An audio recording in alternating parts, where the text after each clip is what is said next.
परकाला Prabhakar economist, लेखक, political commentator आणि incidentally he happens to be the spouse of India finance minister. तर त्यांनी व 3 संस्थांनी नुकत्याच झालेल्या लोकसभेच्या निवडणुकीच्या प्रोसेसवर काही प्रश्न विचारले. एडीआर ही एक जुनी संस्था, association for democratic reforms, vote for democracy आणि आंतरराष्ट्रीय पॅनलने सुद्धा आकडेवारी आणि प्रश्न उपस्थित केले. निवडणूक आयोगाने या प्रश्नांची उत्तरे अजूनही दिलेली नाही. आणि झालं, संपल्या निवडणुका, आलं एकदाचं सरकार, असा लोकांचा दृष्टिकोन असू नये म्हणून हे प्रश्न विचारत राहिले पाहिजेत, लोकांपर्यंत नेले पाहिजेत. या हेतूने त्यांच्या अभ्यासावर आधारित हा व्हिडिओ बनवत आहोत. मुद्दा 1. एका रिपोर्टनुसार एकूण अंदाजे 5 कोटी मतांचा फरक आढळलाय. म्हणजे मतदान केलं आणि मते मोजली यातला हा फरक. संपूर्ण देशामधला हा फरक असला तरी नीट अभ्यास केल्यानंतर दिसून येतं की 15 राज्यांमध्ये याचा परिणाम 79 लोकसभा जागांवर झालाय, ज्या भाजपच्या वाट्याला गेल्या. आता हा निकाल जर उलटा लागला असता तर हेच गणित तुम्ही करून बघा. फरक कसा? तर सर्वसाधारणपणे मतदानाच्या दिवसाच्या शेवटी निवडणूक आयोगाकडून मतदानाची प्रोव्हिजनल आकडेवारी जाहीर केली जाते आणि 24 ते 36 तासात फायनल आकडे जाहीर होतात. मात्र यावेळी पहिल्यांदाच पहिल्या फेजचे आकडे जाहीर करण्यासाठी निवडणूक आयोगाने किती दिवस घेतले?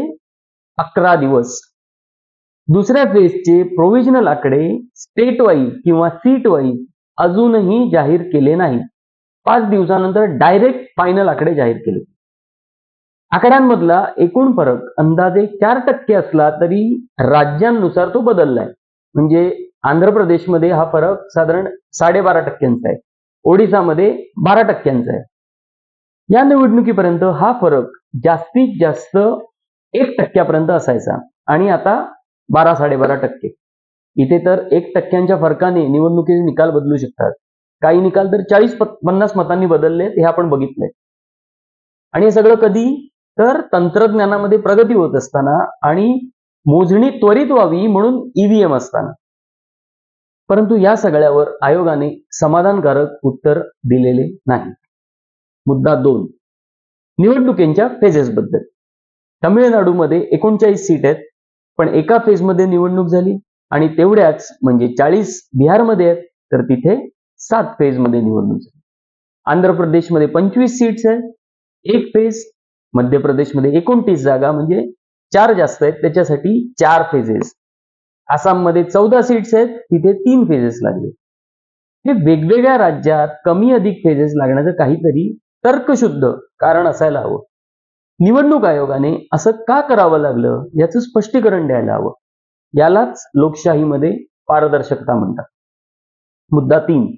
आधी म्हटल्याप्रमाणे फेज 2चा प्रोव्हिजनल डेटा अजूनही दिला गेलेला नाही आणि त्या फेज 2 मधल्या सीटचे निकाल तुम्ही बघा. पश्चिम बंगालमध्ये फेज 2 मध्ये 3 सीटचे मतदान झाले, 3 भाजपकडे गेले. युपी मध्ये फेज 2 मध्ये 8 सीट्स होत्या, सगळ्या भाजप किंवा एनडीएकडे गेल्या. मध्य प्रदेशमध्ये 6च्या 6 भाजप, छत्तीसगडमध्ये 3 पैकी 3 भाजप, कर्नाटकमध्ये 14 पैकी 12, राजस्थान 13 पैकी 10, आसाम 5 पैकी 4 भाजपकडे गेल्या. थोडक्यात जिथे गोंधळ असतो, अपारदर्शकता असते, तिथे फायदा सरळ सरळ भाजपला होताना दिसतो. याचं उदाहरण म्हणून उत्तर प्रदेशचे फेजेस बघता येतील. मतदानाच्या आकडेवारीचा फरक फेज 3 मध्ये 0.2% होता, फेज 4 मध्ये 0.34%, फेज 5 मध्ये 0.23%, 6व्या फेज मध्ये 0.01% फरक, तर 7व्या मध्ये 0.25%. हे शेवटच्या 5 फेजेसचे आकडे. दुसऱ्या फेजचे प्रोव्हिजनल आकडे जाहीर केले नसल्यामुळे डिव्हिएशन किती आहे हे सांगता नाही येणार. म्हणजे युपी मधल्या गोंधळ असलेल्या पहिल्या 2 फेजमध्ये झालेल्या निवडणुकांमध्ये भाजपचा स्ट्राईक रेट किती आहे? 65%च्या वर. आणि इतर फेजमध्ये म्हणजे जिथे डिव्हिएशन कमी आहे, जिथे जास्त ट्रान्सपरन्सी आहे, तिथे स्ट्राईक रेट फक्त 40%. म्हणजे जिथे गोंधळ जास्त तिथे भाजपला फायदा होतो. मुद्दा 4. ओरिसामध्ये मतदानाच्या प्रोव्हिजनल फिगर्स आणि ऍक्च्युअल फिगर्स मध्ये 12%हून जास्त फरक आहे. हा फरक आहे 42 लाख मतांचा. म्हणजे सरासरी प्रत्येक सीटवर अंदाजे 2 लाखांच्या मोजणीचा फरक. त्या राज्यात 2 लाख किंवा त्याहून कमी मार्जिनने एनडीएने जिंकलेल्या जागा आहेत 18. आंध्र प्रदेशमध्ये 12.5% म्हणजे प्रत्येक सीटसाठी जवळपास 2 लाख मतांचा फरक. महाराष्ट्रात 8.76% म्हणजे अंदाजे 82 लाख मतांचा फरक, म्हणजे 2.25 लाख सरासरी प्रत्येक सीटसाठी. यापेक्षा कमी फरकाने एनडीएने महाराष्ट्रात 11 जागा जिंकल्या. पश्चिम बंगालमध्ये अंदाजे 4.5% फरक, 36 लाख मते, प्रत्येक सीट मागे सरासरी 87,000 मतांचा फरक. असा फरक 15 राज्यांमध्ये प्रामुख्याने दिसून येतो. आता लोकशाहीमध्ये या प्रश्नांची उत्तरे मिळणे, पारदर्शकता असणे हे अतिशय महत्वाचे असते. या माहिती संबंधित इतरही प्रश्न आणि तर्क आहेत जे सर्व या व्हिडिओमध्ये वेळेअभावी मांडता आलेले नाहीत. मूळ इंग्रजी व्हिडिओमध्ये ते तुम्हाला बघायला मिळतील. त्याची लिंक खाली डिस्क्रिप्शन मध्ये शेअर केलेली आहे. सर्वात शेवटी प्रश्न नागरिकांना पडतात, प्रजेला नाही, आणि नागरिकांचा तो अधिकार असतो. त्यासाठीच हा प्रयत्न.